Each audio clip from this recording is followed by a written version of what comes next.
Hello students, welcome to our YouTube channel. आज हम लोग डिस्कस करेंगे एनएमआर, जो आपको एमएससी फाइनल ईयर के लिए भी है और आपके बेसिक्स भी काफ़ी अच्छी तरीके से बिल्ड करेगा। ठीक है, तो आप लोग को क्या करना है, सिर्फ आराम से पढ़ना है। सारे कॉन्सेप्ट को मैं अच्छे से समझाने की कोशिश करूँगा, ठीक है ना। ओके, चलिए स्टूडेंट स्टार्ट करते हैं। तो आज जो हम लोग स्टडी करेंगे वो हम लोग का टॉपिक क्या रहेगा, एनएमआर। ठीक है, तो एनएमआर का मतलब आप सभी लोगों को पहले से ही पता होगा। इसका मतलब है आपका न्यूक्लियर मैग्नेटिक रेजोनेंस। ओके, तो यहाँ से पढ़ के ही आपको काफ़ी सारी जानकारी मिल जाती है कि हमको करना क्या है। We have to interact nucleus with an external magnetic field, यानी कि हम लोगों को न्यूक्लियस को किसी बाहरी एक्सटर्नल फील्ड के साथ इंटरेक्ट करना है, रेडिएशन के साथ इंटरेक्शन करना है और फिर देखना है कि आपका जो रिजल्ट मिलता है वो रिजल्ट आपको क्या बता रहा है, उससे आप क्या एनालिसिस करते हैं। ठीक है ना, जब आप किसी भी मॉलिक्यूल के ऊपर स्टडी करेंगे तो किस तरीके का मॉलिक्यूल है, उसका स्ट्रक्चर क्या है, उसमें कैसे एटम्स प्रेजेंट हैं, क्या है क्या नहीं, वगैरह वगैरह, ये सभी डिटेल्स आपको स्पेक्ट्रोस्कोपी से मिलती है। और एनएमआर भी एक तरीके की स्पेक्ट्रोस्कोपी है जिससे काफ़ी सारी डिटेल्स आपको यहाँ पर मिलेंगी। ठीक है ना, तो सबसे पहले आप लोग को स्टडी करनी है व्हाट इज़ न्यूक्लियस। सो ये तो आप लोगों ने छोटी क्लास में पढ़ा होगा कि न्यूक्लियस जो है आप किन किन चीज़ों से मिलकर के न्यूक्लियस बनता है। न्यूक्लियस के अंदर क्या क्या चीज़ें प्रेजेंट होती हैं। न्यूक्लियस के अंदर आपका प्रोटॉन प्रेजेंट होगा और क्या प्रेजेंट होता है, न्यूट्रॉन प्रेजेंट होता है। ठीक है ना, तो न्यूक्लियस के अंदर आपकी दो चीज़ें होंगी, प्रोटॉन और न्यूट्रॉन। अब जहाँ पर प्रोटॉन के ऊपर कुछ ना कुछ चार्ज होता है, मैं इसको सपोज कर लेता हूँ प्लस ई चार्ज है आपका, ठीक है, और इसकी कुछ ना कुछ स्पिन होती है, तो इसकी स्पिन आपकी ये क्वांटाइजेशन से निकल के आती है वैल्यू, तो हाफ एच क्रॉस। ठीक, और वहीं अगर न्यूट्रॉन की बात करें तो न्यूट्रॉन पर चार्ज कितना होता है, 0, और इसकी स्पिन आपकी कितनी होती है, इसकी स्पिन होती है plus half H cross. Clear है इतना।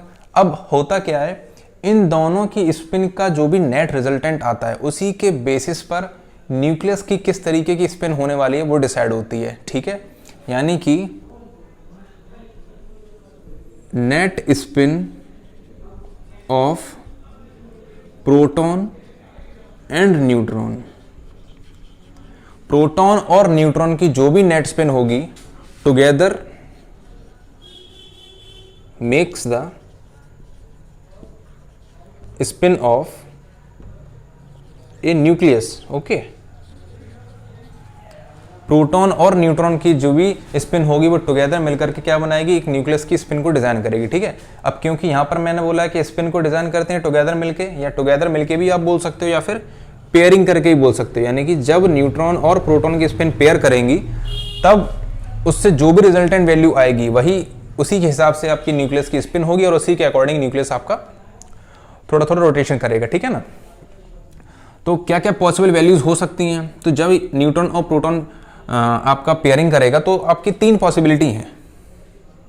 या तो वैल्यू आपकी 0 आ सकती है, या वैल्यू आपकी हाफ इंटीजर आ सकती है, या वैल्यू आपकी इंटीजर आ सकती है। ठीक है ना, इतनी बात समझ में आ गई। 0 आ सकती है, हाफ इंटीजर आ सकती है, और क्या आ सकती है, इंटीजर आ सकती है। Now if A nucleus has a spin off 0, अगर किसी न्यूक्लियस की स्पिन आपकी 0 आ जाती है रिजल्टेंट स्पिन, तो उस न्यूक्लियस का एनएमआर में कोई काम नहीं होगा। क्यों? क्योंकि एनएमआर का मतलब होता है कि आपको न्यूक्लियस चाहिए और ऐसा न्यूक्लियस जिसका कुछ ना कुछ स्पिन हो। बिना स्पिन के आप उस न्यूक्लियस की स्टडी कर ही नहीं पाएंगे। ठीक है, तो इस तरीके के न्यूक्लियस को हम लोग स्टडी नहीं करते हैं, या आप ऐसा कह लो कि सिर्फ यही 2 कैटेगरी हैं जिनके न्यूक्लियस को हम लोग क्या बोलते हैं, इनके न्यूक्लियस आपको क्या बोले जाएंगे, एनएमआर एक्टिव, यानी कि इन्हीं न्यूक्लियस को हम लोग एनएमआर के अंदर स्टडी करते हैं और इनके बेसिस पर ही काफ़ी सारी डिटेल्स हम लोग को समझ में आती है। ठीक है ना, इतना आपको यहाँ तक क्लियर हो गया। ठीक, अब देखो, अब कौन कौन से न्यूक्लियस है जो हम लोग जनरली स्टडी करते हैं। 1H आपका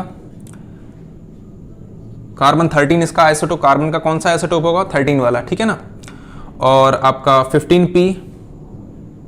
क्लियर, तो इस तरीके से और भी आइसोटोप्स हैं जिनको आप स्टडी करते हैं किसमें, एनएमआर में। क्लियर है, यहाँ पर आपका 31 होगा। ठीक है ना, तो इतनी आपको यहाँ तक बात मैं ऐसा मानता हूँ कि यहाँ तक आपको समझ में आ गया होगा। ठीक है, अब कि आपको जैसे मान लो कि मैं ये कह देता हूँ अच्छा, एक चीज़ और मैंने भी क्या बताया कि न्यूक्लियस के पास होते हैं प्रोटॉन्स और न्यूट्रॉन्स, और प्रोटॉन्स और न्यूट्रॉन्स के पेयरिंग होने पर ही न्यूक्लियस की स्पिन डिजाइन होती है, ठीक है ना। तो उस, अब मान लो, और न्यूक्लियस पर आपका कितना चार्ज है, न्यूक्लियस पर जो भी चार्ज डिजाइन हो रहा है, nucleus is positively charge sphere, ठीक है। तो इस पर कौन सा चार्ज है आपका, पॉजिटिवली चार्ज है। तो कोई भी ऐसी स्पीसीज जिस पर कोई चार्ज है और वो लगातार स्पिन कर रहा है, तो एनीथिंग या any object which has a charge also it spinning, then it creates a magnetic field. So हम लोग ये कह सकते हैं कि न्यूक्लियस आपकी क्या है, टाइनी मैग्नेट्स, न्यूक्लियस आपकी जो है टाइनी मैग्नेट्स की तरीके से काम करती हैं, ठीक है। तो अगर मैं काफ़ी सारे न्यूक्लियस को तो मैं इस तरीके से बना सकता हूँ कि मान लो आपका एक न्यूक्लियस है, और न्यूक्लियस है तो मैंने ऐसे मान लिया किसी डायरेक्शन इस तरीके से ओरिएंटेड है, आप ये मान लो नॉर्थ साउथ है, ऐसे बहुत सारे न्यूक्लियस आप कंसिडर कर सकते हो। तो मैं ये मैंने नॉर्थ साउथ इस तरीके से, कोई रैंडम डायरेक्शंस में, ऐसा ज़रूरी नहीं है कि आपको पर्टिकुलर डायरेक्शन लेनी है, ये मैंने रैंडम डायरेक्शंस में बना लिए, ठीक है ना। काफ़ी सारे न्यूक्लियस ऐसे हो सकते हैं।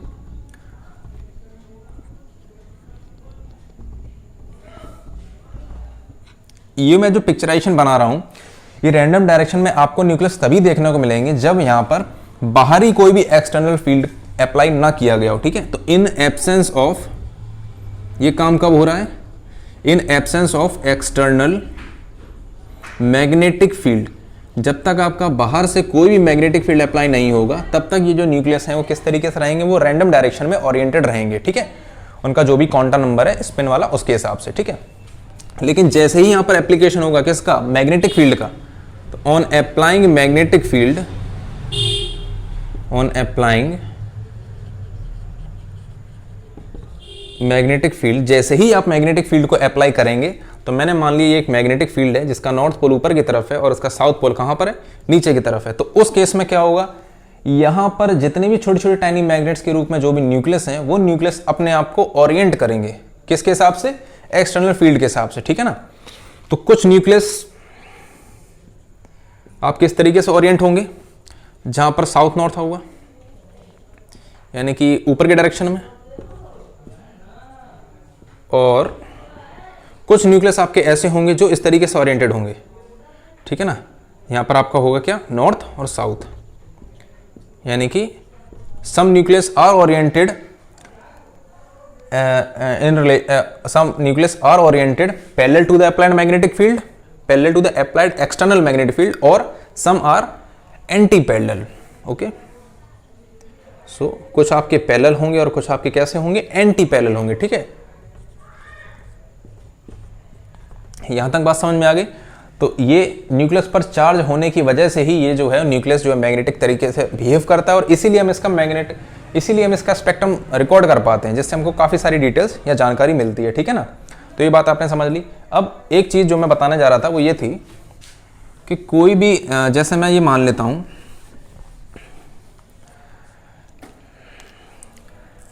जैसे आपने क्लास 11th में एक चीज़ पढ़ी है, एल, ठीक है ना। नाउ व्हाट इज एल, तो एल आपका एक क्वांटम नंबर होता है। अगर एक एल क्वांटम नंबर है तो इसके ऑल पॉसिबल सेट कितने बनते हैं, या ऐसा कह लो पॉसिबल वैल्यूज कितनी बनती हैं इसकी, ओवरऑल वैल्यूज तो आपकी बनती है 2l+1।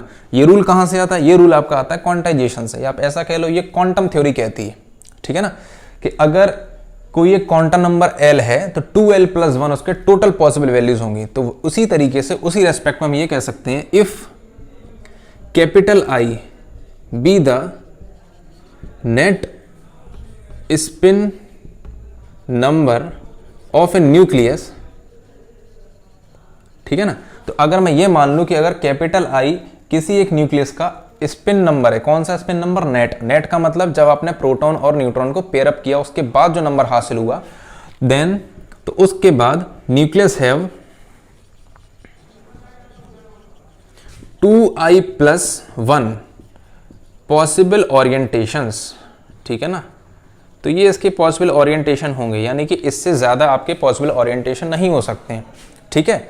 जैसे कि अगर हम बात करते हैं फॉर हाइड्रोजन, अब हाइड्रोजन की अगर बात करेंगे तो हाइड्रोजन के लिए जो आई की वैल्यू होती है वो कितनी होती है, 1/2 होती है। तो उसके आप पॉसिबल वैल्यूज जब आप निकालेंगे तो पॉसिबल वैल्यूज आप कैसे कैलकुलेट करेंगे, 2i+1 के थ्रू। तो 2i+ जब i की हम वैल्यू रखेंगे यहाँ पर तो आपको एज ए आंसर कितना मिलेगा, 2। इट मीन्स स्पिन, अगर नेट स्पिन नंबर आपका 1/2 है तो उस केस में हाइड्रोजन की न्यूक्लियस की कितनी पॉसिबल वैल्यूज होंगी, 2 पॉसिबल वैल्यूज होंगी। और हर पॉसिबल वैल्यूज का मतलब क्या है कि उतने ही स्टेट्स होंगे, ठीक है। तो यहाँ पर 2 स्टेट आपके होते हैं, ठीक है। कौन कौन से होते हैं वो भी मैं बता दे रहा हूँ। एक आपका हाफ एच क्रॉस होता है और एक आपका -हाफ एच क्रॉस होता है। ये आपका अल्फा स्पिन कहलाता है, ये आपका कहलाता है बीटा स्पिन, ठीक है ना। और क्योंकि अलग अलग स्पिन है तो इनके साथ एसोसिएटेड इनकी एनर्जीज भी कैसी होंगी, अलग अलग होंगी, ठीक है। यहाँ तक कोई डाउट नहीं होना चाहिए वैसे तो, ठीक है ना। तो इतनी चीज हो गई है।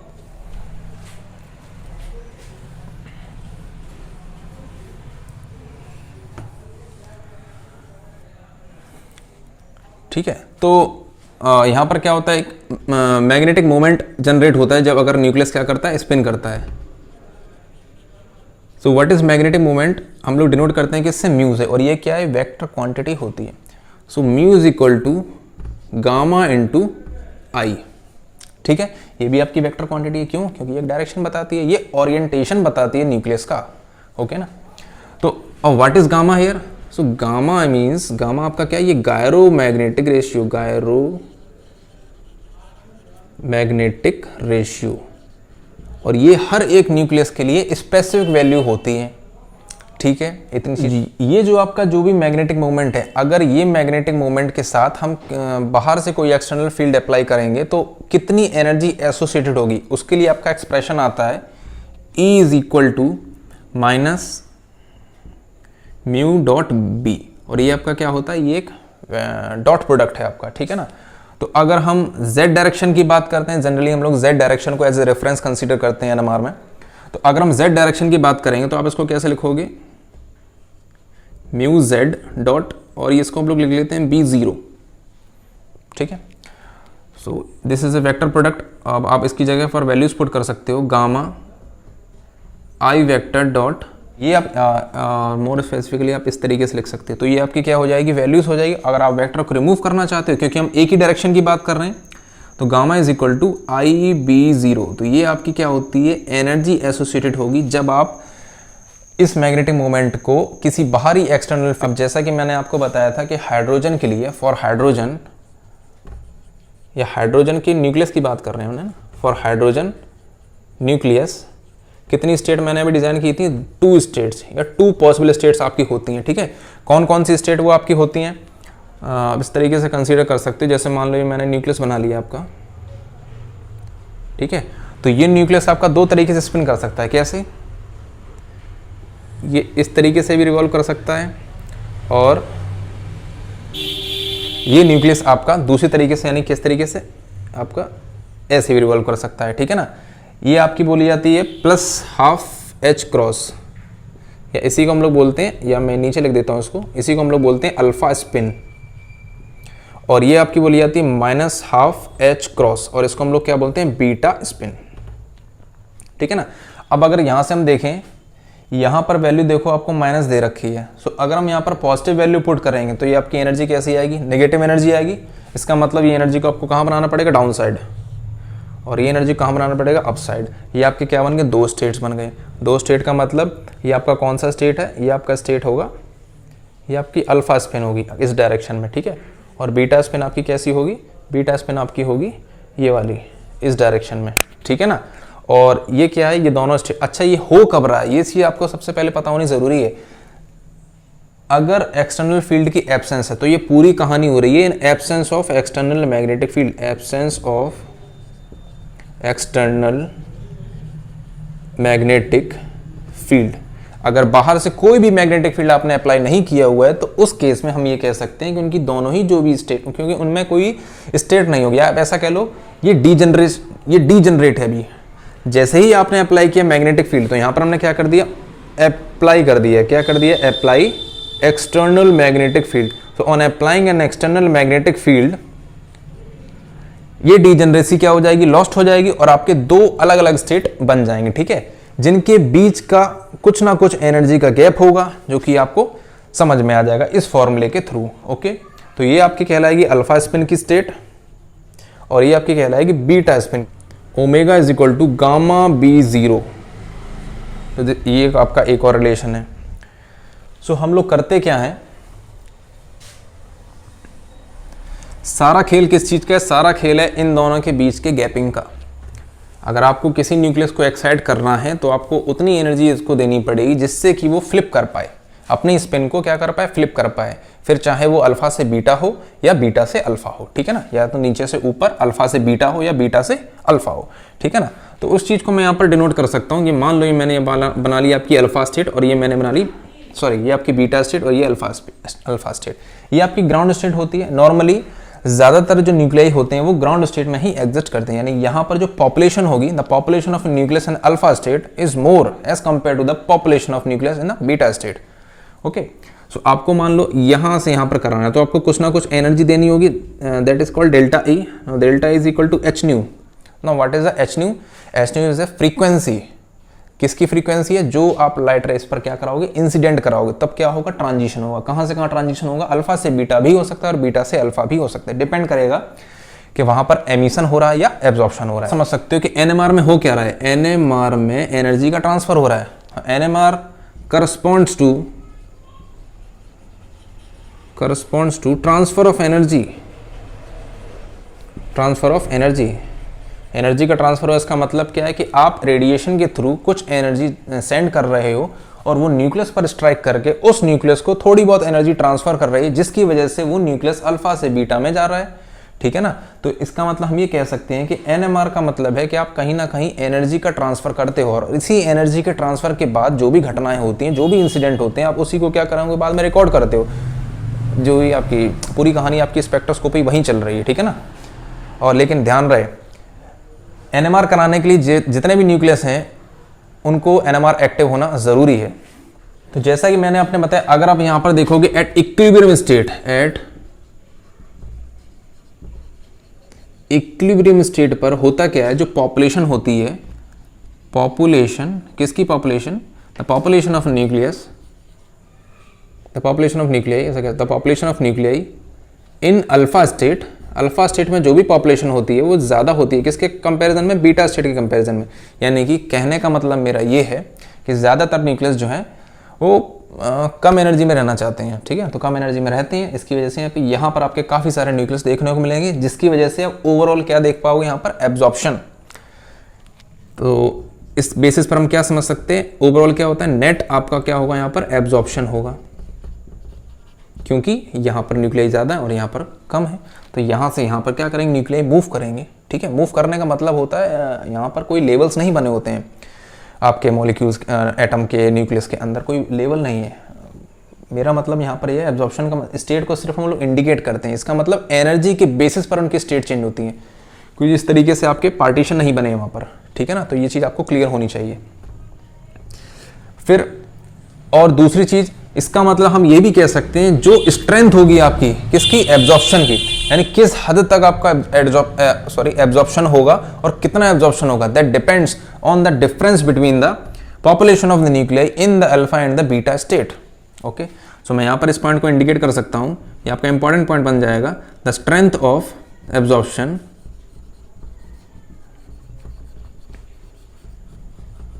डिपेंड्स ऑन द, ये इंपॉर्टेंट चीज है आपकी, डिफरेंस, किस चीज का difference, difference of population, difference of population of nuclei in alpha and beta state. ये आपका इंपॉर्टेंट स्टेटमेंट, अगर आपने यहां पर ध्यान नहीं दिया तो पूरी कहानी आपकी क्या हो जाएगी, गलत हो जाएगी। इट मीन्स आपको क्या करना है, आपको बस इतना ध्यान रखना है कि किस हिसाब से एब्जॉर्प्शन होगा वो कौन डिसाइड कर रहा है, वो डिसाइड करने वाले होते हैं कि इनकी पॉपुलेशन में कितना गैप है। जितना ज़्यादा गैप होगा उतना ही ज़्यादा रेडिएशन न्यूक्लियस अल्फा स्टेट वाले एब्जॉर्ब कर पाएंगे और वो बीटा स्टेट में जा पाएंगे, जिसकी वजह से आपको सिग्नल जो है उसी हिसाब से देखने को मिलेगा। अब ये जो चीज़ मैंने यहाँ पर लिखी है, ये चीज़ आपकी स्पेक्ट्रोस्कोपी में एक रूल के अकॉर्डिंग गवर्न की जाती है। Now what is the rule? Rule आपका दिया था बोल्ट्जमैन डिस्ट्रीब्यूशन लॉ, ठीक है। या आप कह सकते हो कि बोल्ट्जमैन के हिसाब से उन्होंने डिस्ट्रीब्यूशन को डिस्कस किया है, ग्राउंड स्टेट का और एक्साइटेड स्टेट का किस तरीके से डिस्ट्रीब्यूशन जनरेट होता है, ठीक है। तो उसको मैं इस तरीके से लिख सकता हूँ, ये आपका अकॉर्डिंग टू बोल्ट्जमैन है। तो यहाँ पर आपकी एक्साइटेड स्टेट कौन सी, बीटा, तो मैं यहाँ लिखूंगा N beta upon N alpha is equal to E raise to power minus delta E by K B T. Now what is K B T? Now K B is a Boltzmann constant, Boltzmann constant.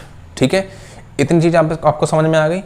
अब ये आपका relation है ना, इसमें अगर आप room temperature की बात करोगे, जितनी वैल्यूज मैं यहाँ पर अगर रख देता हूँ, तो रखने के बाद जो आपका जो रेशियो आता है N beta upon N alpha is approximately equal to 1.0001 something. तो इसका मतलब क्या है? इसका मतलब आपका ये हो गया कि इन दोनों का रेशियो आपका अगर 1 पॉइंट समथिंग आ रहा है, इट मीन्स इन दोनों के बीच में कुछ ना कुछ डिफरेंस है ही नहीं.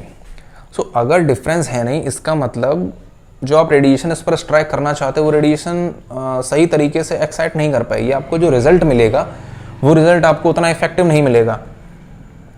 ठीक है ना, तो जो आपको रिजल्ट ही नहीं मिलेगा तो आपको क्या करना पड़ेगा. इसीलिए हम लोग ये कह सकते हैं जो सेंसिटिविटी होती है इसके बेसिस पर हम ये कह सकते हैं, यानी कि मैं यहाँ पर मेंशन कर देता हूँ, बिकॉज ऑफ सिंस हम ये कह सकते हैं कि N beta upon N. Now what is the meaning of N here? यहाँ पर एन है number of nuclei or the population of a nuclei in the beta state divided by population of a nuclei in the alpha state is equal to e raised to power minus delta e by kbt. So on putting the values we get as an answer approximately equal to 1.001. ठीक है, तो इसका मतलब है कि आपका यहाँ पर एब्जॉर्प्शन हो ही नहीं रहा है. सो अगर एब्जॉर्प्शन आपका नहीं हो रहा है तो आपको क्या करना पड़ेगा. ये इस पॉइंट से हम ये समझ सकते हैं the sensitivity of NMR, the sensitivity of NMR is very low. तो आपकी सेंसिटिविटी कैसी है? कम है. क्यों सेंसिटिविटी कम है? रीजन आपको समझना पड़ेगा. The sensitivity is low because of that ratio. So अगर आप किस तरीके से इस रेशियो को अगर आप चेंज कर पाए, तो ये रेशियो आपका अगर चेंज हो जाएगा, तो चेंज होने के बाद जो आपकी वैल्यू होगी, यानी कि आपको क्या देखना है, देखो सेंसिटिविटी का मतलब क्या है कि आपका जो अपरेटस है, जो आपका सिस्टम है, किस हिसाब से आपके सिग्नल दे पा रहा है, थोड़ी सी फ्रीक्वेंसी या थोड़ी सी रेडिएशन पर किस हिसाब से आपका सिग्नल बना पा रहा है. ठीक है ना, तो जब तक इनके बीच का डिफरेंस ज़्यादा नहीं होगा तब तक आपको देखने को नहीं मिलेगा कि NMR का सिग्नल किस तरीके से बनेगा. ठीक है, और उसके लिए आपको क्या करना पड़ेगा, उसके लिए आपको कुछ चीज़ों में अल्टरेशन करना पड़ेगा, थोड़ी चीज़ें कम या ज़्यादा करनी पड़ेंगी, जिसके हिसाब से आपका सिग्नल जो है बनेगा. तो क्या सीखना है आपको? ये देखना है जो सेंसिटिविटी होती है NMR एक्सपेरिमेंट की, तो मैं आपको वही चीज़ देखनी है भाई, sensitivity of NMR. How we can improve the sensitivity of NMR so that we can get the data that we want. Okay, so आपको क्या लिखना है? सबसे पहला पॉइंट तो नहीं, पॉइंट वाइज नहीं, बस आप एज अ बेसिक प्रिंसिपल समझ सकते हो. The sensitivity of NMR, the sensitivity of NMR की जो भी सेंसिटिविटी होगी, NMR experiment depends on the magnitude of the net macroscopic magnetization created. ठीक है ना, NMR एक्सपेरिमेंट की जो भी सेंसिटिविटी होगी वो डिपेंड करेगी कि माइक्रोस्कोपिक लेवल पर नेट मैग्नेटाइजेशन का कितना मैग्नीट्यूड बन रहा है. ठीक है, सो आपको क्या करना है, इफ दिस डिफरेंस, अगर इस डिफरेंस को हम लोग बढ़ा दें, if this difference is increased, अगर आपका ये डिफरेंस बढ़ जाएगा तो आप कह सकते हो सेंसिटिविटी बढ़ जाएगी. क्यों? क्योंकि सेंसिटिविटी ही डिपेंड करती है किस पर? सेंसिटिविटी आपकी डिपेंड कर रही थी difference of the population of nuclei between alpha and the beta state. ठीक है, तो आपको स्टेट को मैं इस तरीके से बना ले रहा हूँ, तो ये आपकी दो स्टेट हो गई. ठीक है ना, ये आपकी अल्फा स्टेट है, ये आपकी बीटा स्टेट है. तो मैं न्यूक्लियस को इस तरीके से मैं शो कर सकता हूँ. ठीक है, और यहाँ पर मान लो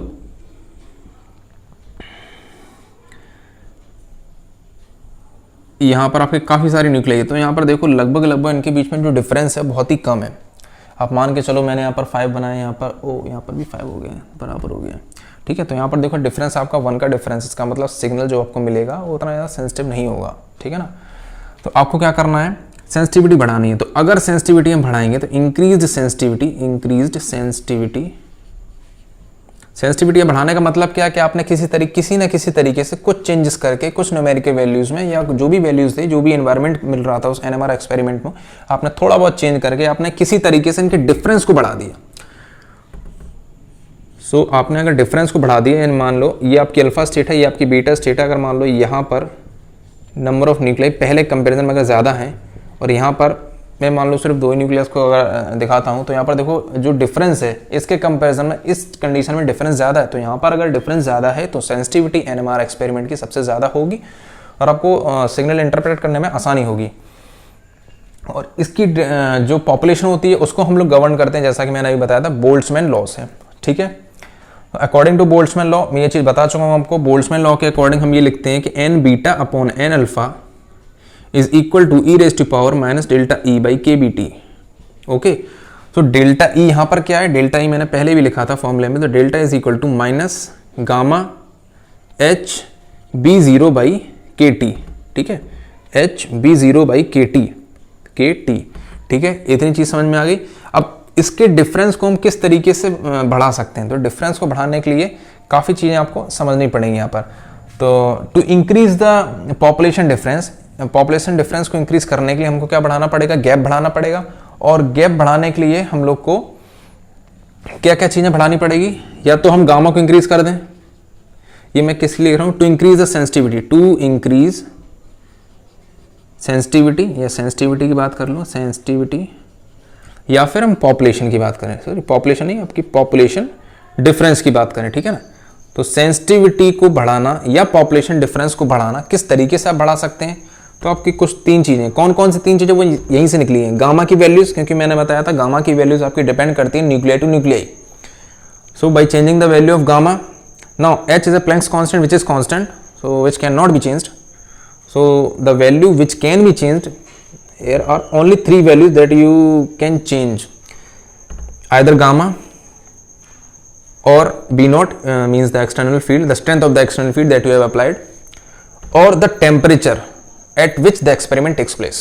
Okay, so आपको क्या करना पड़ेगा, तो यहां से देखो आप किस तरीके से समझ सकते हो, गोइंग टू हायर गामा, यानी कि अगर आप गामा की वैल्यू को इंक्रीज कर दोगे तो एक्सपोनेंशियल फैक्टर उतना ही नेगेटिव होता चला जाएगा और न्यूमरेटर वाला पार्ट है उतना ही लो होता चला जाएगा। इसका मतलब अगर न्यूमरेटर लो हो रहा है तो ऑब्वियस सी बात है कि डिनोमिनेटर में जो भी वैल्यूज होगी ज्यादा होगी। इसका मतलब the population of nuclei in alpha state is greater than the population nuclei in the beta state. So first point आपका क्या, going to higher gamma values. Second point है आपका increase the magnetic field, no, more precisely we can write also as external magnetic field। तो अगर आप बाहरी magnetic field को बढ़ा दोगे तो उस केस में भी आप इनके गैप को क्या कर पाओगे, इंक्रीज कर पाओगे। Okay, third, lowering the temperature. अगर आप टेम्परेचर के वैल्यूज को कम करते जाओगे तब भी ऐसा हो जाएगा। लेकिन प्रैक्टिकली अगर हम, ये तो आपने चीज़ें आपने लिख दी हैं क्या क्या चीज़ें आपको फॉर्मूले से मिली, लेकिन प्रैक्टिकली टेम्परेचर को ज़्यादा कम नहीं कर सकते, क्योंकि जितना आप टेम्परेचर को कम करोगे, जो भी आपका सॉल्यूशन आपने बना रखा है जिसमें आप जिसका आप स्पेक्ट्रम आपका एनालाइज करना चाहते हो, वो आपका फ्रीज होता चला जाएगा, फिर आपको उतना एक्यूरेट डेटा नहीं मिलेगा। तो आप टेम्परेचर की एक पर्टिकुलर वैल्यू तक ही जा सकते हो, उससे लो नहीं कर सकते हो। गामा की सबसे हाई वैल्यू जो होती है, आप ये चीज़ याद रखना, गामा की वैल्यू जो है सबसे ज़्यादा होती है इज मैक्सिमम, किसके लिए होती है, मैक्सिमम फॉर हाइड्रोजन। हाइड्रोजन के केस में जो गामा की वैल्यू होती है सबसे ज़्यादा होती है, ठीक है ना। तो गामा हो गया। Now what you can do this, you can increase the magnetic field, क्योंकि यही एक ऐसा फैक्टर बचता है जिसको आप चेंज कर सकते हो और चेंज करके आप सेंसिटिविटी बढ़ा सकते हो, और सेंसिटिविटी बढ़ जाएगी यानी न्यूक्लियर। ओके, एक पॉइंट और भी है कि किसी तरीके से अगर आप न्यूक्लियस को इंक्रीज कर दो, किसी तरीके से आप न्यूक्लियस को इंक्रीज कर दोगे, तो मैं यहाँ पर एक फोर्थ पॉइंट मेंशन कर सकता हूँ, ये अलग से पॉइंट है जो यहाँ पर नहीं लिखा है। इस तरीके से by increasing the number of nuclei, so अगर आप किसी तरीके से इस काम को करने में सफल हो जाते हैं, किस काम को करने में, अगर आप किसी तरीके से न्यूक्लियाई की संख्या बढ़ा देते हो, और मैं आपको पहले ही बता चुका हूँ कि न्यूक्लियस जो है अल्फा स्टेट में ज़्यादा रहते हैं, तो अगर आप न्यूक्लियस की संख्या बढ़ाओगे तो यहाँ पर ही वो ऐड होते चले जाएंगे, ऊपर ऑब्वियस सी बात है कम रहेंगे, तो आपका जो डिफरेंस है वो इंक्रीज हो जाएगा। ठीक है, तो ये मैंने आपको इतना थोड़ा सा जितना भी ओवरव्यू मुझे देना था मैंने आपको दे दिया। ठीक है ना, तो यहाँ पर आपका जो पार्ट फर्स्ट है वो कवर होता है। इसके बाद हम लोग कुछ और अच्छी चीज़ों को डिस्कस करेंगे। Okay students, thank you for this.